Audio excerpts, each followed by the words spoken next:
Yes so अब हम second book शुरू करते हैं केमिस्ट्री की. Okay, sixth chapter. एक्चुअली ये पहले के सिलेबस में 10th चैप्टर था. ओके, सो कितना कुछ निकल गया है सोचो. सो सिक्स्थ चैप्टर डिस्कस करते हैं हम hello alkenes and hello arenes. Okay, so arenes को और अल्केन को हेलो बोल देना है. ओके, सो क्या है ये तो तोड़ देंगे तो ही पता चल जाएगा.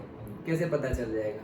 हेलो एल्केन्स तो तोड़ दो तो हेलो एंड अल्केन्स. ओके, और से हेलो अरीन्स. ओके, अरेन्स भी बोलते हैं अरीन्स भी बोलते हैं, दोनों प्रोनाउंसिएशन होते हैं. तो हेलो मतलब हेलोजन ग्रुप एंड अरीन्स मतलब पर्टिकुलरली हमारा जो एरोमेटिक कंपाउंड होता है just like benzene. Okay, so that is that. Okay, so वही हमें ये चैप्टर में पूरा का पूरा देखना है.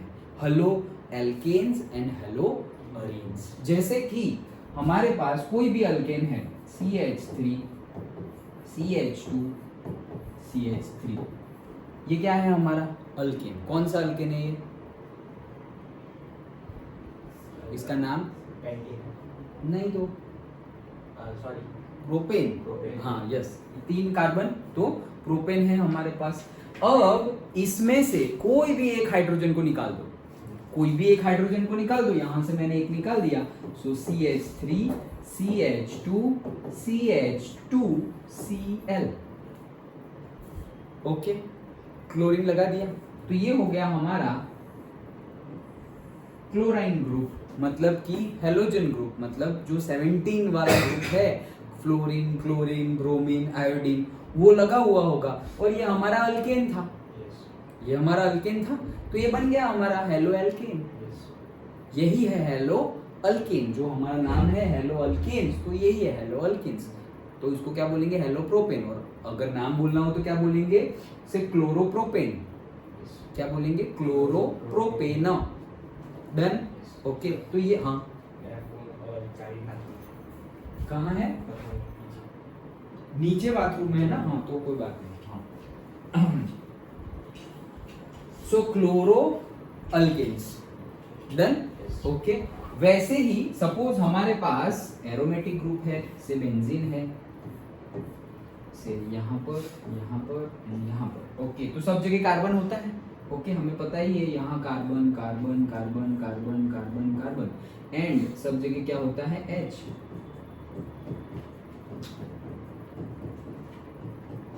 यही है हमारा बेंजीन. Okay, C6H6. ओके, तो C6H6 है. अब यहां से भी कोई भी हाइड्रोजन एक निकाल दो और यहां पर आ गया सपोज फ्लोरीन आ गया. ओके, तो ये क्या बन गया? हेलो अरीन. डन.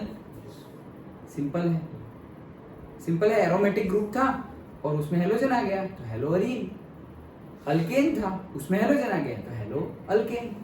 सिंपल है. तो ये तो बेसिक ऊपर ऊपर से हमने देखा. अब ये चैप्टर में हम क्या क्या देखने वाले हैं? तो ये चैप्टर में हम सब कुछ देखने वाले हैं कि भाई इसके क्लासिफिकेशन क्या है, इसका नेमिंग कैसे करना है, इसको बनाते कैसे है, इसके यूज क्या है, वो सब कुछ हम ये चैप्टर में पढ़ेंगे. डन. ओके, नाउ तो क्या ये लेबोरेटरी में बनते हैं? नहीं, मतलब बन सकते हैं और बनते भी है, लेकिन मेजरली ये सब कहाँ से हमें पाए जाते हैं? एटमॉस्फेयर और से earth crust, whatever you tell, environment बोल दो. तो मेजरली हमें एनवायरनमेंट में से मिलते हैं. अगली लेबोरेटरी में भी हम बना सकते हैं और बनाते भी हैं. ओके, तो भाई मेजरली अगर एटमॉस्फेयर में से और एनवायरनमेंट में से ही मिल रहा है, पर क्यों रहे हैं हम? बहुत ज्यादा इंपॉर्टेंट है, बहुत ज्यादा इंपॉर्टेंट है. इंडस्ट्रियल पर्सपेक्टिव, इकोनॉमिक पर्सपेक्टिव से भी, एंड बहुत ज्यादा इंपॉर्टेंट है हमारी डे टू डे लाइफ के पर्सपेक्टिव से भी. तो यहाँ पे आ जाती है उसकी एप्लीकेशन. ऐसा तो क्या इंपॉर्टेंस है तो हम ये पूरा चैप्टर पढ़ रहे हैं. सो वही हमें इंट्रोडक्शन में गिवन है कि हमारे एप्लीकेशंस एंड ऑल क्या है. डन. तो स्टार्ट करते हैं. ये ऊपर ऊपर से हमने समझा कि क्या पढ़ने वाले हैं. डन. तो स्टार्ट करते हैं इंट्रोडक्शन. देखो, there is replacement of hydrogen atoms. Okay, देखो ये पूरा जो हम पढ़ने वाले हैं वो पूरा ही बना दिया गया है ऑब्जेक्टिव्स. क्या यूपीएससी नेमिंग एंड क्या है हेलो एल्केन्स एरीन्स, वो फिर उसकी प्रिपरेशंस, फिर correlate the structure of haloalkanes and haloarenes with the various type of reactions, chemical reactions करवाएंगे थोड़ी हम। Okay, then stoichiometry as a tool for understanding the reaction mechanism, stoichiometry भी पढ़ेंगे जो हम मतलब कंबशन प्रोसेस करें तो क्या होगा एंड ऑल। ओके, तो वो हम देखेंगे। Appreciate the applications of the organometallic compounds and lastly highlight the environmental effects of polyhalogen compounds, तो क्या क्या एनवायरमेंटल इफेक्ट्स है वो भी हम देखते हैं। तो ये पूरा हमारा ऑब्जेक्टिव है ये चैप्टर का। तो देखो स्टार्ट करते हैं introduction. The replacement of hydrogen atom in an aliphatic or aromatic hydrocarbon by halogen atom results in the formation of alkyl halide, जिसको हम बोलते हैं haloalkane, and aryl halide, जिसको हम बोलते हैं haloarenes respectively। तो वही है, ये क्या है alkyl halide। क्यों alkyl? एक हाइड्रोजन निकल गया तो alkyl बन गया ना, ये प्रोपेन था, एक हाइड्रोजन निकल गया तो क्या बन गया ये प्रोपाइल। मीथेन होता है CH4, उसमें से एक हाइड्रोजन निकल जाए तो वो क्या बन गया मिथाइल। तो वैसे प्रोपेन है, उसमें से एक हाइड्रोजन निकल गया तो वो क्या बन गया प्रोपाइल। तो ये बन गया हमारा प्रोपाइल हैलाइड, प्रोपाइल हैलाइड, और we can say haloalkanes. Okay, और से यहाँ पर ये हमारा एरोमेटिक ग्रुप है, एरोमेटिक ग्रुप में से भी एक हाइड्रोजन निकल गया तो वो क्या बन गया एराइल हैलाइड। डन। ओके, तो वही चीज जो हमने किया वही चीज वर्डिंग में लिखी हुई है। Next, haloalkanes contain halogen atom attached to the sp3 hybridized carbon atom of an alkyl group. यहां तक फिर वापस आगे बढ़ते हैं। देखो ये हमारा अल्काइल ग्रुप है। ओके, हमें पता है कि यहाँ पे सब हम देखो हम ऑर्गेनिक केमिस्ट्री पढ़ रहे हैं। ओके, तो हमारे पास हाइड्रोकार्बन्स है, यहाँ पर हमें पता ही है ऑलरेडी, ये सब हमने देख ही लिया है कि अगर कार्बन कार्बन के बीच में सिंगल बॉन्ड हो तो sp3 हाइब्रिडाइजेशन हुआ होता है। ओके, तो ये होता है sp3 hybridization. Carbon double bond carbon होगा तो वहां पर होगा sp2 हाइब्रिडाइजेशन, और कार्बन ट्रिपल बॉन्ड कार्बन होगा तो वहां पर होगा sp हाइब्रिडाइजेशन। डन। ओके, यहाँ पर हम देख सकते हैं कि ये जो हैलोजन, ये जो क्लोरीन जुड़ा हुआ है, कहाँ जुड़ा हुआ है, ये कार्बन के साथ वो sp3 हाइब्रिडाइज्ड कार्बन है। क्यों? देखो कि ये जिसके साथ जुड़ा हुआ है वो कार्बन दूसरे कार्बन के साथ कौन से बॉन्ड से जुड़ा हुआ है, ये बॉन्ड कौन सा है, सिंगल बॉन्ड। ओके, वो तो तुम बॉन्ड स्ट्रक्चर ड्रॉ करोगे तब पता चलेगा ना। ओके, जैसे कि तुम बॉन्ड स्ट्रक्चर ड्रॉ करो, ये 1, ये 2 और ये 3, और यहाँ पर आ गया हमारा क्लोरीन। तो ये क्या है हाइड्रोजन, ये क्या है हाइड्रोजन, ये क्या है hydrogen, hydrogen, hydrogen, hydrogen and hydrogen. तो वही तो था, क्या है ये देखो CH3 CH2 CH2 Cl, तो वही तो था। Okay, CH3 CH2 CH2 Cl। Done. Okay, तो अब यहां पर देखो तो पता चलेगा। ओके, देखो कि क्या है ये हैलोजन हमारे जो कार्बन के साथ जुड़ा हुआ है वहां पर कौन सा बॉन्ड है, ये सिंगल बॉन्ड। सिंगल बॉन्ड मतलब क्या, sp3 हाइब्रिडाइजेशन। डन। तो वही चीज वर्डिंग में बोल रहे हैं, मैं बंद कर देता हूँ, ये हवा है।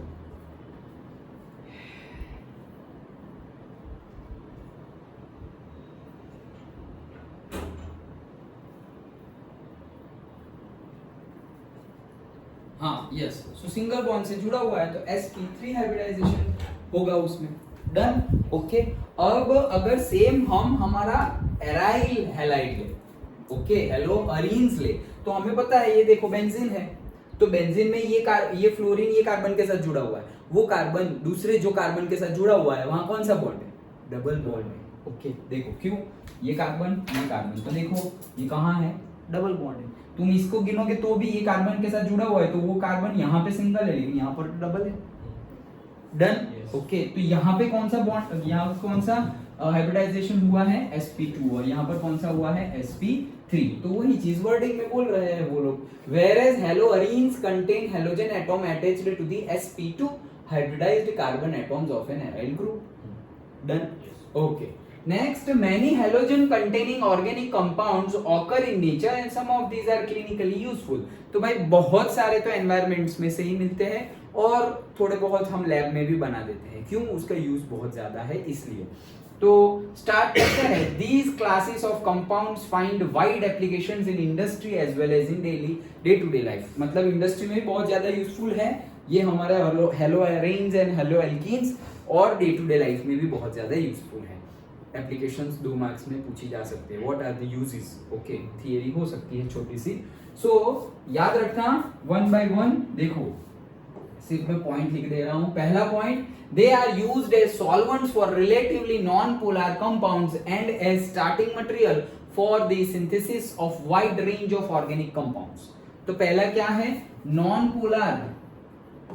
पोलर ऑर्गेनिक कंपाउंड जो है, नॉन पोलर ऑर्गेनिक कंपाउंड्स के लिए वो किस तरह काम करता है? सॉल्वेंट की तरह काम करता है। मतलब जो नॉन पोलर होते हैं, पोलैरिटी जिनकी नहीं होती, जैसे कि हमारा HCl वो पोलर है, H+Cl- पार्शियली चला जाएगा ना, इलेक्ट्रोनेगेटिव क्लोरीन ज्यादा है हाइड्रोजन की कंपेयर में, तो वो पार्शियली नेगेटिवली चार्ज हो जाएगा और ये पार्शियली पॉजिटिवली चार्ज हो जाएगा। है कोवेलेंट बॉन्ड, है वहां पे शेयरिंग, ओके, लेकिन फिर भी partial positive partial negative charge create हो रहा है, तो वो है पोलर बॉन्ड, ओके। लेकिन जो नॉन पोलर ऑर्गेनिक कंपाउंड्स हैं, जो नॉन पोलर ऑर्गेनिक कंपाउंड्स हैं, वो नॉन पोलर ऑर्गेनिक कंपाउंड्स में उनको डिसॉल्व करना हो तो सॉल्वेंट के तौर पे क्या लिया जाता है? Haloalkanes and hello arenes.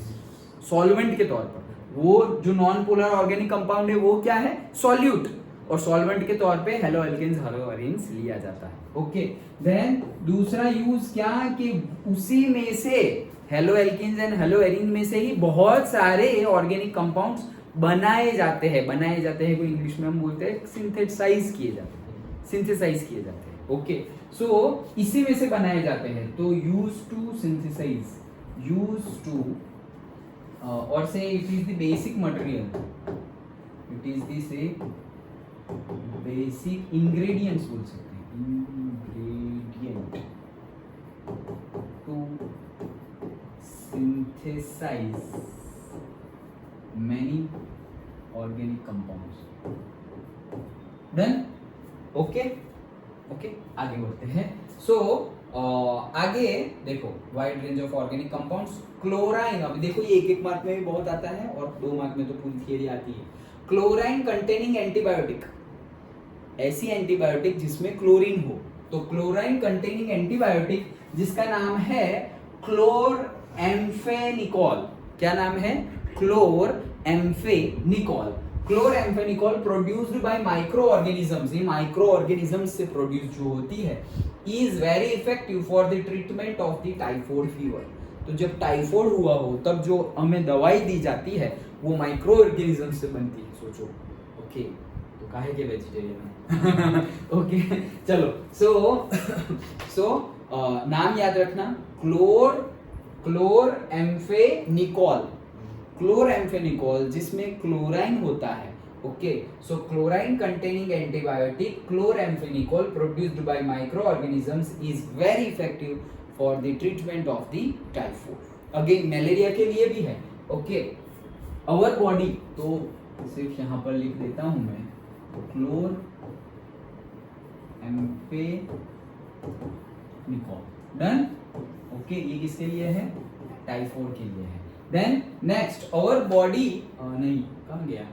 Malaria नहीं है नीचे, अच्छा कोई बात नहीं, लेकिन नीचे वाला हम पहले ले लेंगे तो थोड़ा टाइफॉइड मलेरिया सब सेम जैसा हो जाए ना, fever, okay. Synthetic halogen compounds से क्लोरोक्विन और क्लोरोक्वाइन, ओके। याद रखना ये तो PYQ ही है, बहुत बार पूछा गया, बहुत बार 1 मार्क में, ओके। कौन सा है मलेरिया के ट्रीटमेंट में कौन सा यूज किया जाता है? तो क्लोरोक्वाइन, ओके। क्लोरोक्वाइन वो मलेरिया के ट्रीटमेंट में यूज होता है। Chloroquine is used for the treatment of malaria. Done, okay.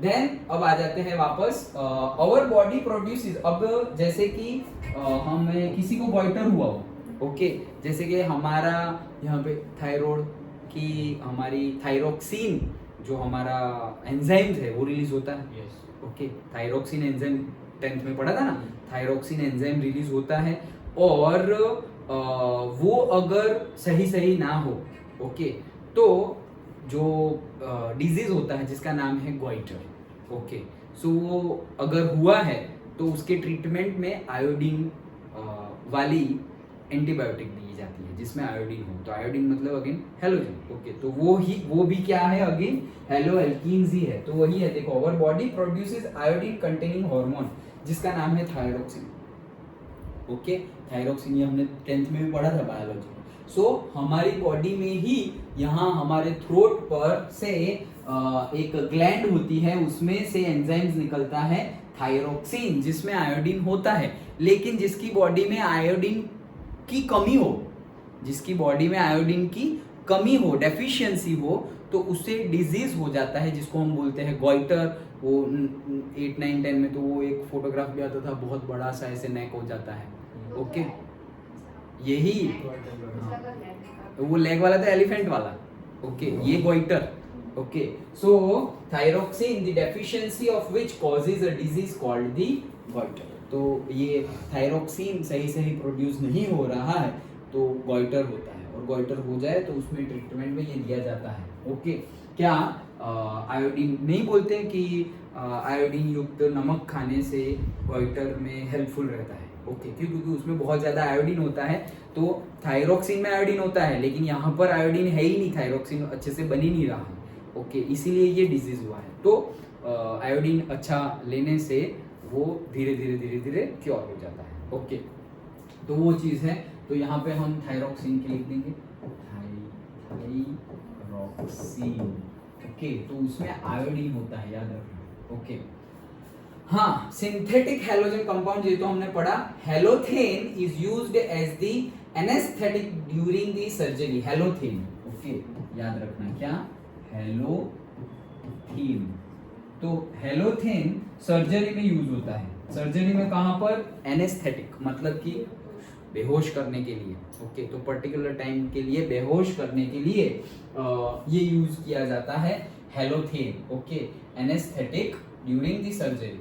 फिर फ्लोरिनेटेड कंपाउंड्स होते हैं, एक पर्टिकुलर कंपाउंड होता है फ्लोरीन, जब मेडिकल, देखो कितने सारे तो मेडिकल एप्लीकेशंस ही है, ओके, सो जब सर्जरी और ऑपरेशन होता है तो ब्लड की जरूरत होती है। ब्लड तो होता ही है, मतलब लाते हैं, और कई बार ऐसा होता है कि ब्लड तुरंत तो नहीं चढ़ा सकते या नहीं अवेलेबल होता, तो फ्लोरीन वाला पर्टिकुलरली लिक्विड होता है वो एज ए सब्सटीट्यूट यूज किया जाता है ब्लड के सब्सटीट्यूट में, बट सिर्फ सब्सटीट्यूट है, ओके, ऐसा नहीं पूरी बॉडी में फ्लोरीन ही घुमाते रहो, नहीं तो ब्लड का काम क्या है फिर, okay. So particular time period के लिए वो यूजफुल है, वापस उसको बाहर निकालना पड़ेगा दवाई देकर, ओके, नहीं तो बॉडी में रह जाएगा fluorine, that is not good, okay.